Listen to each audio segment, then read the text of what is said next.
Méditation du 23 avril. D'abord la croix, puis la couronne. Nous espérions que ce serait lui qui délivrerait Israël. Mais avec tout cela, voici le troisième jour que ces événements se sont produits. Luc 24, verset 21. Nous espérions que ce serait lui qui délivrerait Israël. C'est ce qu'ont dit les deux disciples retournant à Emmaüs après avoir assisté à la crucifixion de Jésus à Jérusalem. Où étaient ces disciples lorsque Jésus a prédit qu'il lui fallait aller à Jérusalem, souffrir beaucoup de la part des anciens, des principaux sacrificateurs et des scribes, être mis à mort et ressusciter le troisième jour. Matthieu 16, verset 21. Comment avait-il pu oublier ces paroles? Comme les autres disciples, ils s'attendaient à ce que Jésus rachète Israël, mais leur foi était maintenant mise à rude épreuve. Triste, ils marchaient sans espoir et sans foi à l'ombre de la croix. Extrait du livre Jésus-Christ, chapitre 83, page 713, livre écrit par Ellen G. White. Pourquoi étaient-ils encore à l'ombre de la croix, alors que le matin de la résurrection était déjà venu? Ils avaient déjà entendu parler du tombeau vide, voir Luc 24, les versets 22 à 24, et appris que les anges célestes avaient annoncé sa résurrection,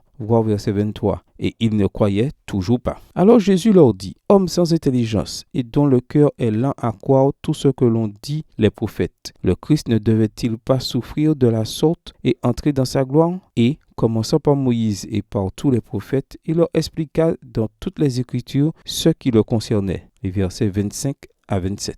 Voyons-nous ce que le Seigneur a fait pour redonner aux deux disciples la joie qu'ils avaient perdue. Il a fait appel au témoignage des Écritures. Au lieu de leur dire: me voici, je suis ressuscité, il leur a dit: tout est accompli comme l'avaient prédit les prophètes. Plus tard, il se révélerait à eux, mais à ce moment-là, il était nécessaire qu'ils comprennent le témoignage que les symboles et les prophéties de l'Ancien Testament avaient apporté au Christ. C'est sur ce témoignage que leur foi devait être établie. Toujours extrait du livre Jésus-Christ, page 715, chapitre 83, livre écrit par Ellen G. White. En d'autres termes, ce qu'ils avaient considéré comme la fin de leurs espoirs était en réalité la plus puissante raison de croire, car les prophètes indiquaient que le Messie devait d'abord souffrir avant de pouvoir être glorifié. Quelle précieuse leçon! Lorsque nous sentons le monde s'effondrer autour de nous et notre foi en Dieu s'effriter sous le poids des épreuves, souvenons-nous que Jésus marche à nos côtés. Surtout, rappelons-nous ce qu'ont dit les prophètes, qu'après la souffrance vient la gloire, après la croix, la couronne. Prière.